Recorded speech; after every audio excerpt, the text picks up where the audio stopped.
Happy Tuesday, everybody. Big story. The winds are a-whipping. I've got this full list up on my Facebook page, meteorologist Miller Robson. Or if you go to the ktvq.com website, go to the website, the weather site there, and you'll see all this. There's a lot of stuff to get through. We'll try to touch on it as much as we can. High wind warning in effect until 11 a.m. this morning. Beartooth foothills, Livingston area, gust up to 75 miles an hour. Could see gust up to 60 miles an hour across the Red Lodge foothills. Through this evening, Cody foothills gust up to about 60 miles an hour.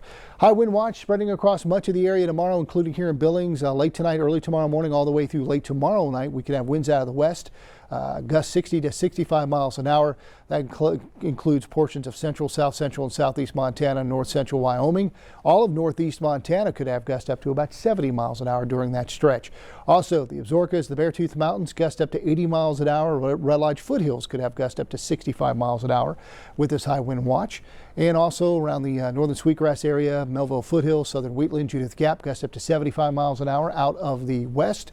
And this evening through tomorrow night, the Beartooth foothills, Livingston area, gust up to 70 to 80 miles an hour. So very windy out there.